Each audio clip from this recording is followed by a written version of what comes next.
there's been an interesting twist, or maybe I might say lack of twist, when it comes to Prop 22 here in California. And this is kind of interesting because, like I said, even if you're not in California, remember what happens in different states around the country has almost an inevitable ripple effect for ride sharing throughout the rest of the country. And this is not the best. And that is this. As you can see, California Supreme Court rules Uber, Lyft drivers classified as contractors. Now, I will say, let me X out this ad, that there is a bittersweet nature to this. This isn't all bad, but I'll talk about why I think this is a tricky thing overall, as we all know, right? And basically, Uber and Lyft drivers are now still continue to be classified as independent contractors instead of employees.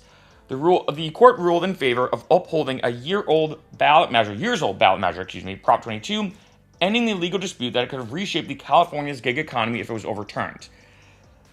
This was first passed in 2020, and basically, when it came to Prop 22, the big question was, which happens all around the country now, should rideshare drivers be independent contractors or employees?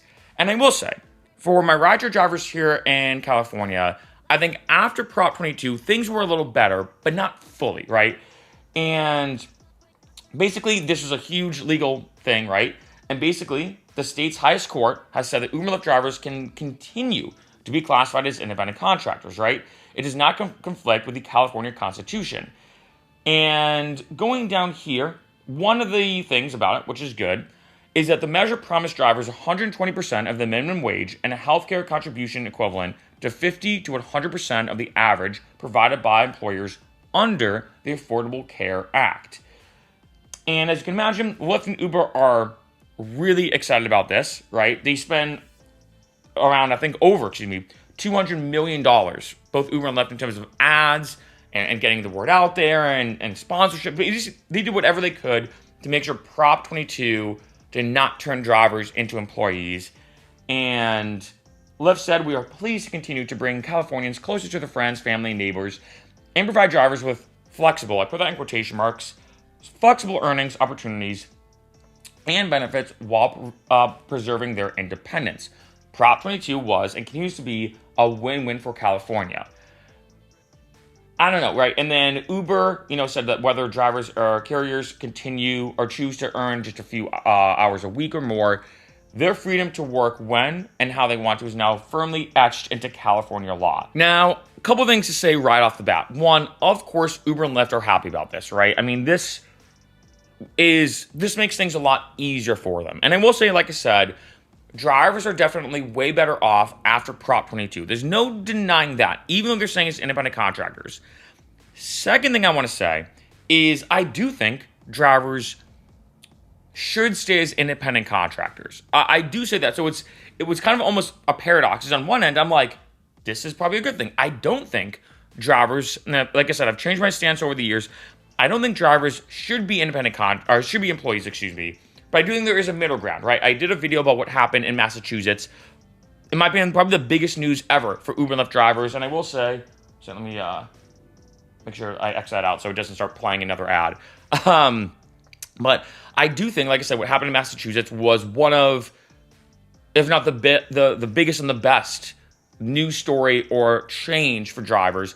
The fact of the minimum wage being significantly higher, paid sick leave, all these different things, right? And I've said in a bunch of videos recently, especially over the past 6-ish months, that I think drivers should be this almost unique category. And I think they almost are now, where you have employees, independent contractors, and now rideshare drivers are independent contractors with benefits.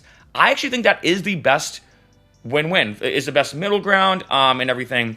I do think, though, there is something to be said, like I said in a bunch of videos, and again, I try to be honest and not just pessimistic, but sometimes it's tough given the landscape of ride sharing right now.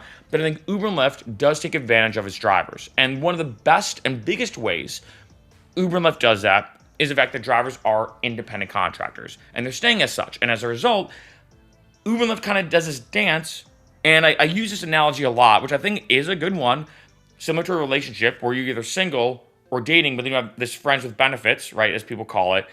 It is kind of similar to that, where I think Uber and Lyft, let's say you are friends with benefits, you can still play we're just friends. We're not progressing to anything more serious. Likewise, I think in a very similar way, using that analogy, Uber and Lyft says like, hey, you're independent contractors. We don't have to take liability for X, Y, or Z. We don't have to take responsibility for X, Y, or Z. And Uber and Lyft does this a lot. And I think that's why a lot of drivers are kind of fed up, being like, oh my God, this is getting ridiculous. Like, in terms of getting paid way less, the expenses getting getting higher because of inflation, the fact that Uber and Lyft are taking out a bigger cut, the fact that we're getting wrongful deactivations.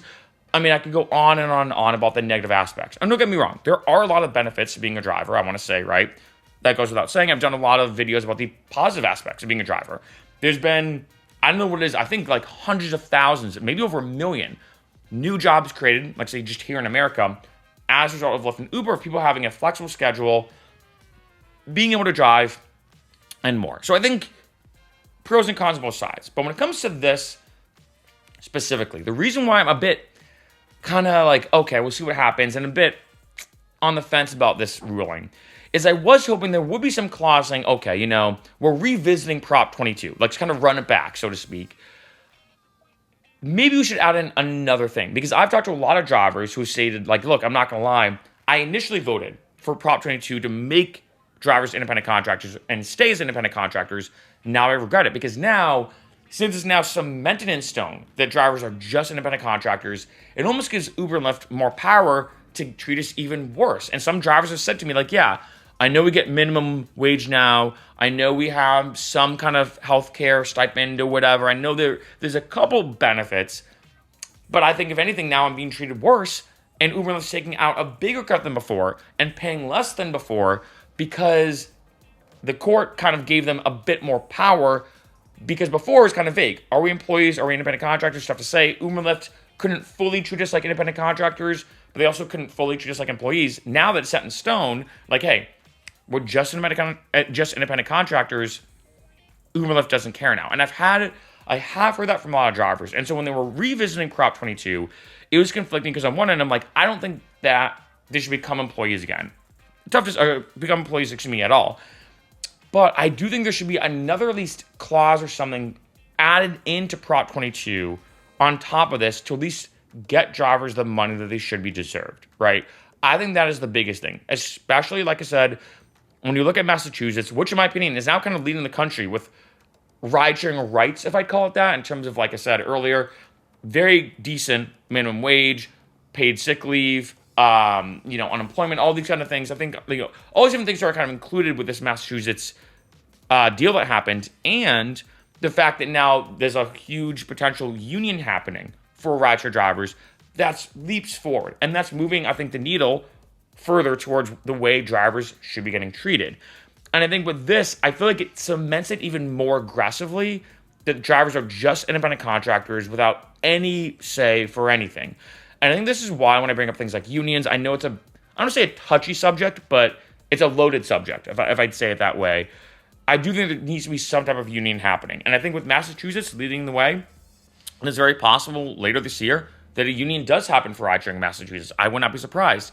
And maybe that has a ripple effect, like I said, around the rest of the country. But I think this is a big one, because California is the biggest market for ridesharing. You have places like LA and San Francisco, of course. San Francisco, I think, still being the biggest ridesharing hub. But then even places like San Diego are still pretty big for ridesharing, and other places all over California. And so it's tough to say exactly, right? I think it's tough to say exactly where this is going to go, because I could see some people saying, oh, so nothing's changed. To an extent, if you look at it from that angle, technically nothing has changed, right, for rideshare drivers here in California, because Prop 22 stays now the way it was before.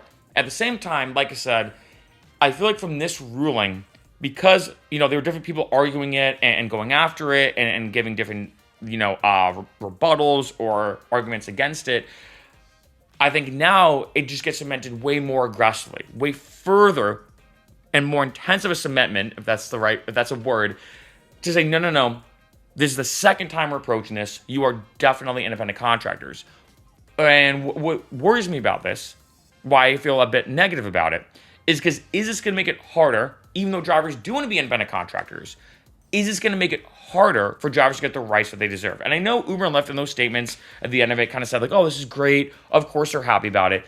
And I know they said, the biggest argument they say all the time is, well, the flexibility. And I get that, but I also think that's a bit misled. I do think if, like, say, I don't think it would ever happen, but let's say drivers did become employees, I still feel like Uber and Lyft could easily make the flexibility thing still work.